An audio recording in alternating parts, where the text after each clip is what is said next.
Hi there. Welcome to A Creative Affair. And you're here with Bree Stockwell and Len Metcalf on another wonderful episode of our podcast. And today we're talking about a subject that is incredibly close to my heart, and that is cross training, working on other things to help you become better at your passion. So, Bree, what do you Yes. think about this idea of cross training? You've got my opinion of it, but what do you think about it?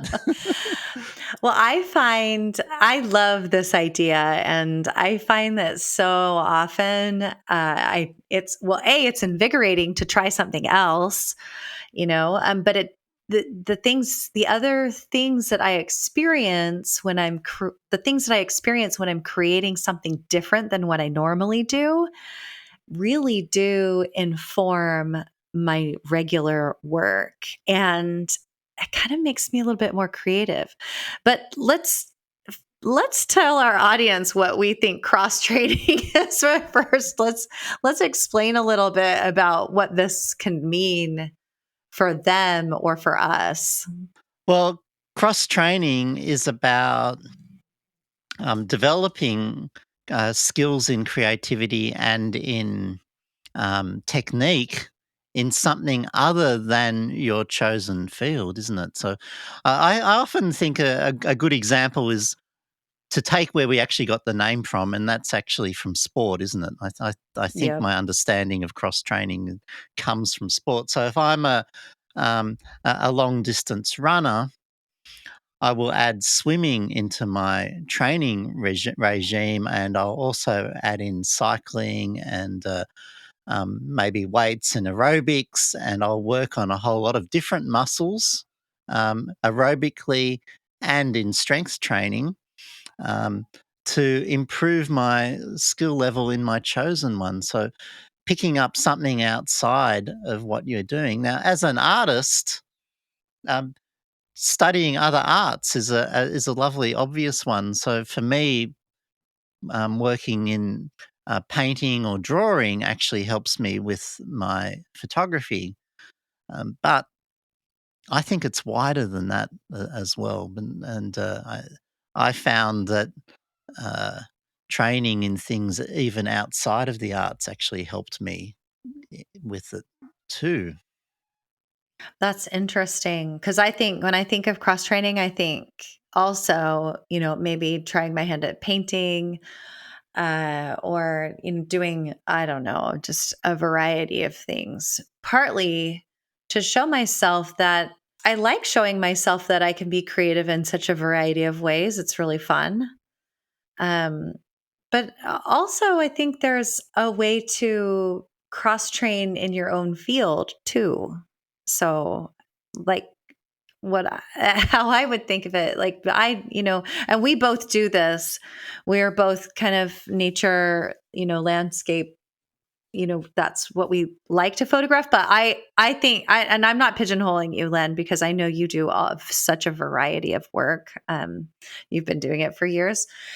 So for me, cross training would look like walking a downtown and trying to photograph architecture, because then Ah, because then I'm really yes. having to see things in a different way. And I think that's what cross training is about, is really practicing seeing the world in a different way, and could be even be through a different medium. And I don't know, it's so interesting. And I know that having to switch your mind from what you're comfortably used to doing something new can be a little bit tricky and uncomfortable. What do you do for cross training, Len?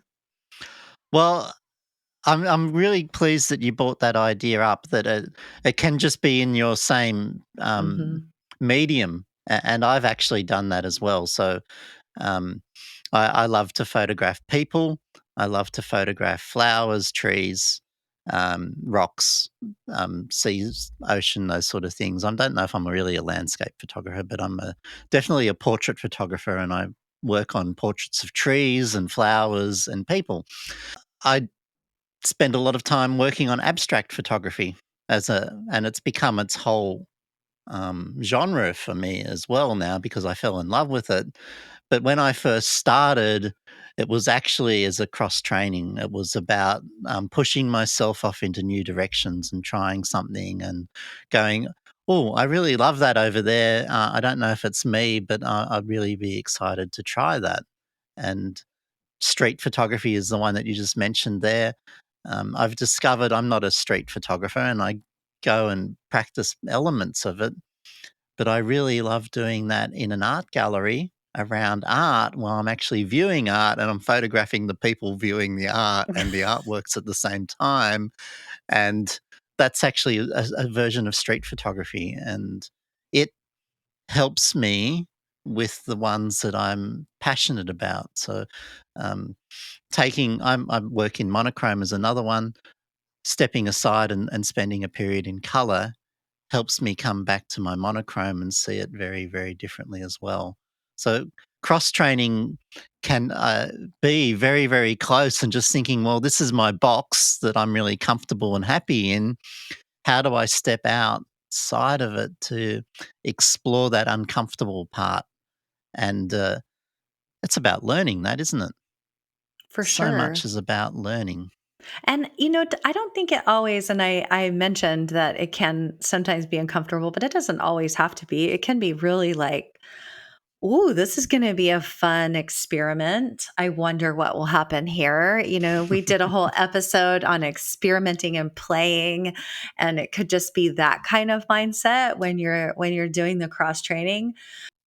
You're totally right. It doesn't have to be fear. For me, fear and excitement are actually in the same category because I love getting scared. And being a rock climber and taking risks was a very much a part of my life. So learning and being uncomfortable about learning is actually fun. I'm addicted to it. I love it. I love being on the edge. Sorry, I interrupted you, Bree, but No, it's okay.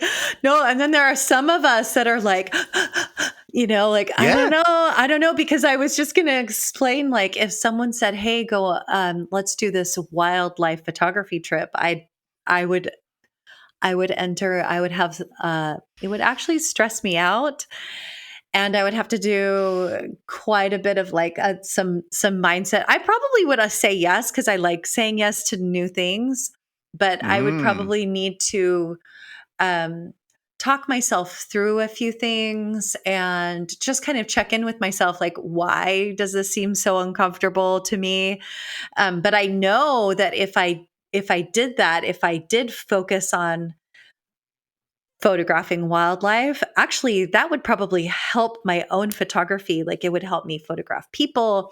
It would help me, like, I just took a trip with some friends in a boat like in November, and I don't know when these are going to be released. We actually release them whenever we want at different times, um but that would actually help me photographing from a something that's moving, because even though the trees are a standstill, right, like there's all different ways that photographing wildlife would inform what I currently do, but it really would stretch me a lot. Plus, I don't know that I want to wait around for the animals to show up. Maybe I'm a little impatient. I want to keep walking. So, especially if it's cold, come on. It's quite amazing what you can learn by doing something outside of y your norm. So, like, as an example for me, a technique that street photographers use, some, not all, but they actually start with their background and they go, "Oh, that's really cute. I really love that doorway. I love how the light's coming through there. I love how the light comes in this direction and it's backlighting those people. And oh, I can actually see the frame." And they stand there, ready, waiting for something to happen in there. And when I bring that back to my flowers, instead of going, "Oh, that's a beautiful flower. How should I photograph it?" I then actually look for where's the really beautiful background Mm. and which flower is going to come out in that background and make the most of it. So instead of looking just for one beautiful oh, that's the flower I want to photograph. Instead, I'm looking for the background and the flower together. So I learnt that from cross training. That's awesome. And I was actually just had a thought come to my mind because I am a musician, that so much of what I've learned in music has informed my own photography because, I think I was talking with someone about how uh, when you just know it's right, you're on this like wavelength. I'm like, yeah, like when two people with instruments tune together. I mean, there's so many things that playing music can do for my own work, like Mm. phrasing or I never want to my one of actually here I'll share this. One of my teachers told me I should never stay the same volume. If I hold a note, let's say for 4 to 16 counts, you never want to stay the same volume. You don't want it to be static. And so what does that tell me about how I want to, how I want to shape the note as I play one note? Do I want to start it soft? Do I want to start it loud and go soft and loud? And how can that translate to the other art that I make? Maybe that means I make a photograph of one thing, and I know you do this, Len. And then maybe you process it in different ways, or you just ever so slightly change a little bit, and it becomes a triptych. There's so many different things. Like, hey, maybe this isn't so static after all. So I don't know. It comes at different times. The information with the cross training comes at different times, and you won't always know what you're going to learn, how it's going to translate to what you do until Mm. later, I think. But who knows? Art is kind of a surprise all the time. I've got another example of cross training that I did this year, or maybe last year. When you it depends when that is. I went and Right? studied art therapy, and I did a 6 month course. I actually had to drive 12 hours each way to get to the location, and I did all these weekends. And I've waited 5 years to do it because I wanted to cross train. I wanted to understand what an art therapist does with art and how art talks to people and how you use it as a therapeutic medium. And I went to study because I don't want to be an art therapist. Now, I that particular part of the world um, doesn't really suit me because I take on other people's problems too much, probably, and get too emotive about it. But I'm a natural therapist. But the thing was, uh, it was about understanding my relationship with art and trying also to understand other people's relationship with their art and how it talks to them.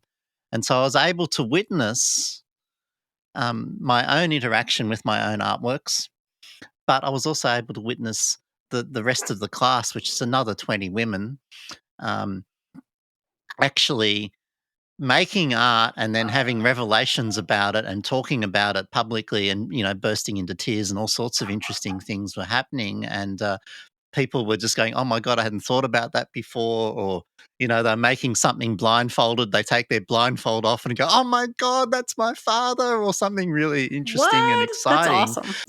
And they were doing a self portrait. Like, um, all these magical things happened, and then I'm like, "Oh my god, I do understand my own art and my own artistic practice better," and it also taught me how to teach better. So that was cross training to me. And I knew that I wanted to do that for such a long time, and I fought so hard to get there and to do it and be a part of it. And I was blown away by that uh, experience. I remember you doing the long drives. I think we recorded an episode actually while I was away. We probably did. We've totally done that. Hey, we when you're committed and passionate about something, you make it happen, right? Yeah, So, definitely. yeah, I've been trying to think too about how, like, what other things have informed me, or maybe how I want to. Okay, maybe this is a great time to talk about this. How do I want to cross train in the future? because I already know all the things that I've already done. Maybe I want to do more of it. And actually, we just recorded an episode with a special guest, and it's coming out at the end of January. So we're really excited about it. We're going to talk about something happening in February. So I'll give a little hint. It's called Creative February. It's a hashtag. So if you are on Instagram, you can go look at hashtag Creative February. Her name's Takis, and she's just Len. Was that not a fabulous conversation? Oh, we had a wonderful time, and, what she's actually doing is mind-blowing, isn't it? I was really excited Yes. by, what's Yes. happening and how it's growing and, getting spread around. It's a really, wonderful it's becoming a movement, isn't it? And something to look forward to every February. Yeah, we're gonna help it go worldwide. Of So course we are. We've got, our millions of followers and listeners. right? Just kidding. But the reason I brought it up is because it's such a great opportunity as a time to focus, and creative February could be, a time like you can have this time where you focus on your own art, but I am going to use it as a time where I try a little something that I've been putting off. And you'll have to wait for the episode at the end of January to find this out. Okay. So and I actually think I'm going to release this one at the beginning of January, so it'll be the next one. You won't have to wait that long. So we'll do this one at the beginning of the year. And anyway, but I'm really excited about what this is going to teach me, and how I'm super interested in how this is going to maybe even change my photography. I'm so curious. Will it, like, here's the questions that I'm asking myself, like, will this change my photography? If so, how? What can I be learning right now that maybe can even make my own photography better? And I say better in quotes because, it's so amorphous. Like, we get to decide what that looks like. Can you think of any other questions we might want to ask ourselves when we're doing this cross training and trying something new? Well, reflection is very important part of that process, isn't it? And, Mm. I think you've been also hinting about planning and, goal setting as what areas would I like to improve on. Um, but I'd also like to add in there that, just being a better person and studying, things about the world and, thinking about, how things work is actually also going to have a major influence. And I just wrote it down while we were talking, Bree, but we're going to do an episode on, um, fallow ground is what Brooks Jensen calls that idea where you actually put something down and walk away for it for a while and come back to it. But Okay. cross training is actively going and saying, "Oh, I want to add some extra skills into my skill set to help doing that." And I think as a question is uh, how broad and how wonderful various things could be. Like, what about studying meditation or yoga or breathing techniques to Oh, improve yeah. your practice as an artwork, as an artist? What about studying a writing, poetry, movie making? Like, there's lots of things that we could actually study that would have an incredibly profound and deep effect on our practice as artists, don't you think? Yeah. I feel like you A light so bulb's going off in I'm Breeze. I can I'm see it on her face. right, like, I'm absorbing Oh, all you're of so these gorgeous. things. I was thinking to, because while Len is talking, I'm, like, having little, like, sparks of whatever is happening in my brain. Um, but the cross training can either be sculpted, like participating Creative February, which you'll find out in 2 weeks, Or like it can be a certain length of time and you can say exactly what you're going to do. And you could have, you could say, this is what I hope to learn. And you could have a really great follow up with yourself, like really journaling. What did I learn here? That could all be if you're really organized and you like the detail like that.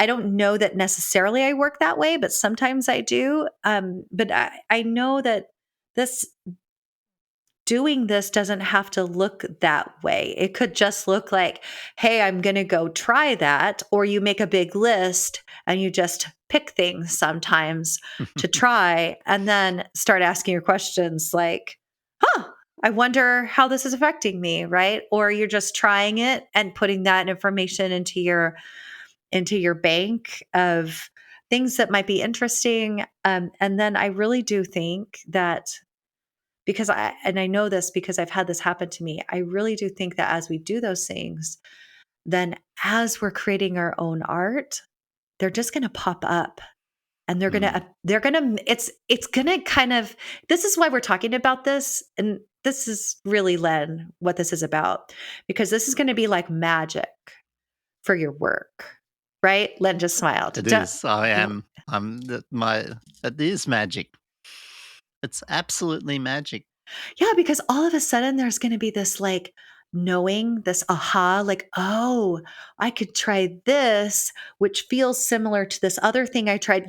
I don't know how it's going to present for you, but all of a sudden there's going to be this magical moment. And it's going to be because you did some of these other things. And you're going to thank your past self for doing that. 100%.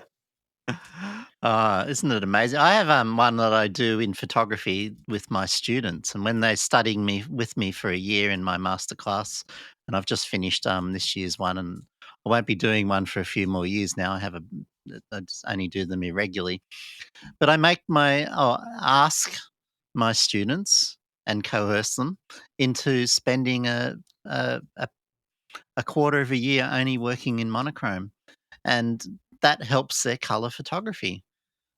So that study in the other medium that maybe they hadn't really thought about or spent much time in actually improves their color work. So that's a cross training as well, and an incredibly effective one because uh, uh, us photographers, we paint with light, and uh, understanding light in monochrome actually helps us with our color work, and it's really, really, really beautiful. Isn't that what Georgia O'Keeffe did when she put down all of the things that she had created? She said, I'm just going to start over. And she immediately like went to the charcoal on paper and that was it. That kind of feels to me like not just starting over, but a little bit more like cross training. Like she was like, I'm just going to work on this until I feel ready to move on. But I don't know, maybe it's cross training, maybe it's not. But I kind of feel like that's what she did, is kind of switch a little bit so she could go back, and how that doing that charcoal work would inform now her painting. So, Well, I think it's only semantics about what it is because sure. it was very important for her, and concentrating in it actually helped. And if you have a different word or a different way of thinking about this, that's absolutely fine because really all that matters is the practice rather than the words we use to describe it. And experimenting, taking risks, getting out and doing other things, we both Bree and I are just so passionate about this that you can learn so much, and we both have so many examples over and over and over of where it's been helpful. And as Bree's saying, it hits you like a lightning bolt sometime, and you go, "Ah, that's it. That's what happened." And yes, it is magic, isn't it? It's absolutely beautiful magic when it happens. And it's Totally. fascinating that the ones that are really outside the box, that really do push us, have the deeper lessons sometimes or often. I'd be interested to hear from our audience if you if you did some work, like created art in a different way than you're normally used to, and did this kind of cross training that we're talking about, and if you had an experience with your work, with your own art, that where you created this magic. So I I would personally love to hear if you had one of those moments. So we always put a link to our email in our show descriptions and our episode descriptions. So you can always email us. We always welcome those. Yeah, and we love your questions, and even we'd be happy to take questions on anything actually as well, and even Totally. suggestions for discussions as well. But I want to circle back to cross training, Brie, and ask you a question. Uh-oh. And you've had these aha moments where you've gone blah. Oh my god! And that's it all fits together. Do you have one that you might like to share with us that illustrates that how that worked? Oh goodness. Oh Do you want me to gosh. talk while you think about it?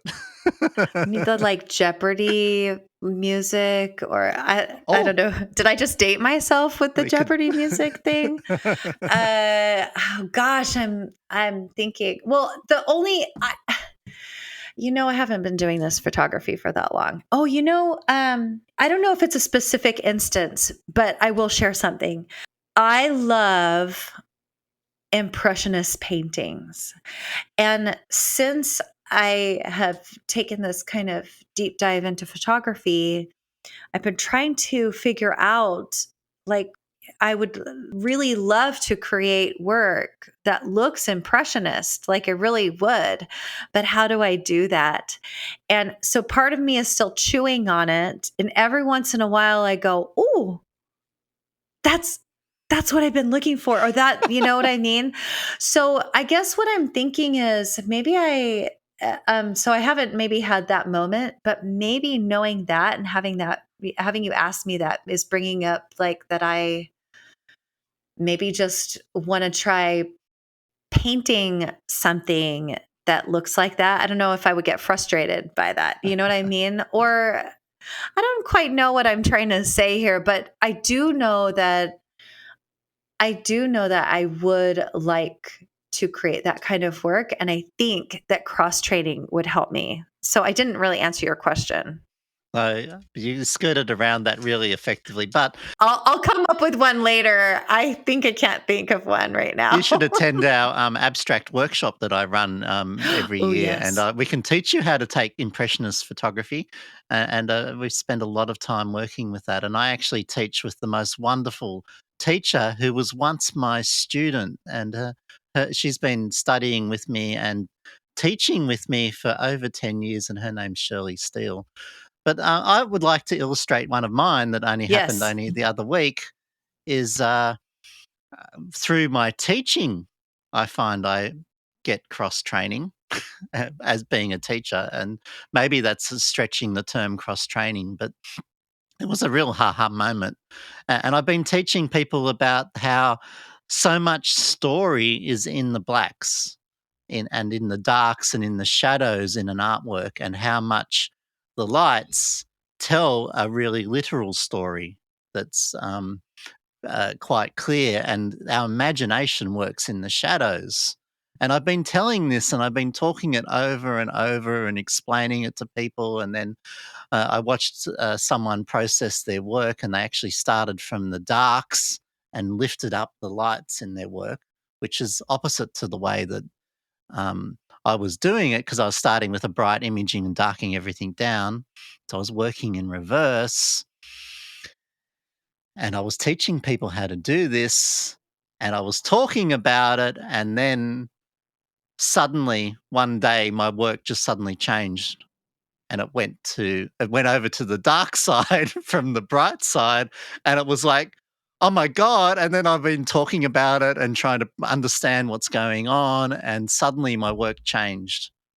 And it was all of this thinking and talking and explaining and exploring and thinking about it, and suddenly I went, oh.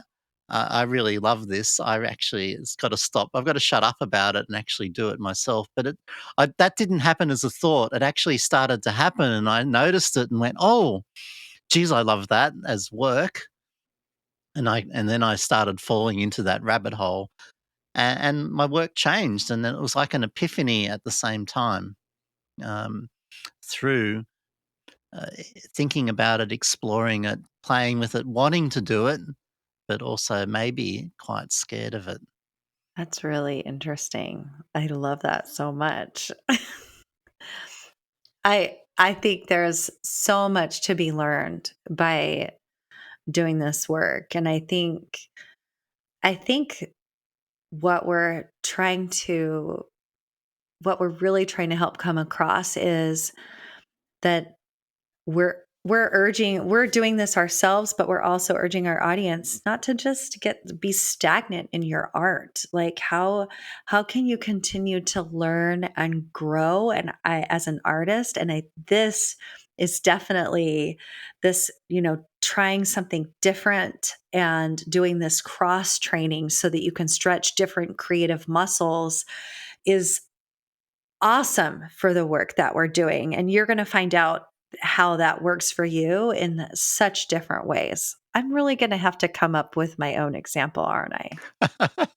Yes, it's something to work on, but often we're not cognizant, in our waking mind, when I say cognizant, of these changes in ourselves or these aha moments. Like we integrate them in, our work keeps changing, and we actually have to be so aware to notice and to be thinking about it, and also talking about it. Like, it's not enough just for me to be thinking about it in my head.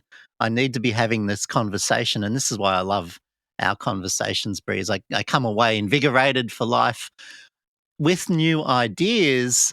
And you've challenged me, and I've challenged myself, and I move. And it's through verbalizing it that I understand those changes.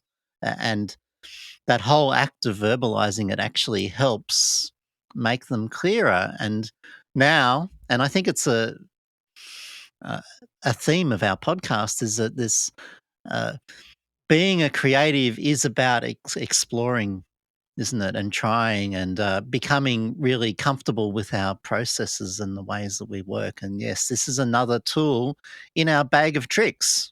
Like, and I think we're Absolutely. building up this incredibly beautiful bag of tricks over all of our episodes that you can actually dip into the one that suits you today and your mode. And cross training is one of those ones we can just drop in there and intentionally pull out and say, okay, I need a bit of a change and a bit of stimulation. I'm going to go Hmm. and do something else that's going to benefit my art and my creative practice as an artist.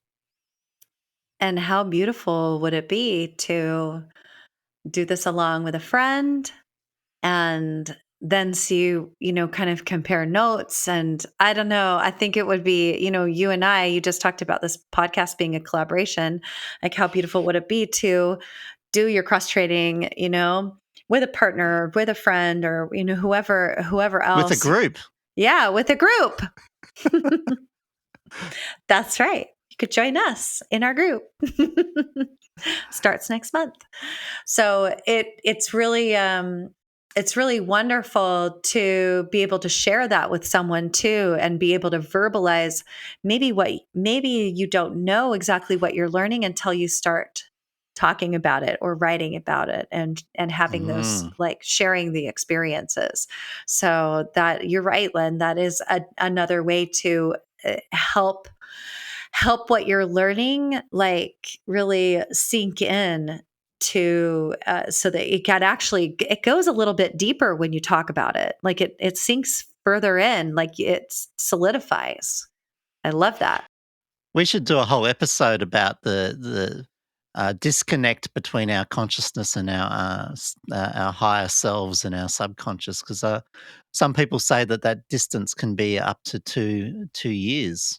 Mm. That our consciousness is behind our subconscious. So, um, how this works is when we study something and we're doing something, it means we might not understand it for a long period of time.